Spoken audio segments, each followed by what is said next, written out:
नमस्कार. संध्याकाळचे 6 वाजलेत. रात्रीचं जेवण एकदम हलकं फुलकं बनवायचं आहे, म्हणून डाळ आणि तांदूळ जे आहे तुरीची डाळ वापरली आणि दोन्ही गोष्टी धुवून घेतल्या. त्यामध्ये पाणी घेतलंय. तांदळामध्ये मी मीठ घातले आणि तुरीच्या डाळीमध्ये मी टोमॅटो आणि हळद आणि हिंग वापरून कुकरच्या 4 ते 5 शिट्ट्या करून घेऊया. लसणाचं भरीत बनवतोय म्हणून 5-6 लसणाच्या कुड्या, सुक्या 2 लाल मिरच्या घेतल्यात आणि कांदा जो आहे एक मोठा उभा चिरून घेतलाय. तिन्ही गोष्टी आपल्याला थोड्या तेलामध्ये छान अशा रंग चेंज होईपर्यंत परतून घ्यायच्यात. सॉफ्ट कांदा इथं झाला पाहिजे. हे मिश्रण ताटामध्ये थंड होण्यासाठी काढून घेते. कुकर गार झालेला आहे. वरणाला आता आपण फोडणी देऊया. डाळीमध्ये थोडंसं पाणी घालून इथं हटून घेते.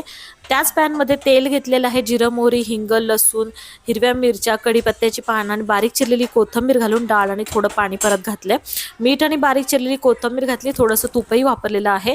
इथे मिश्रण थंड झाल्यानंतर यावरती मीठ आणि थोडी बारीक चिरलेली कोथिंबीर घालून हाताने मस्त कुस्करून घ्यायचं. लसणाचं भरीत आणि फोडणीचं वरण जबरदस्त झालं होतं. मस्त जेवण तयार.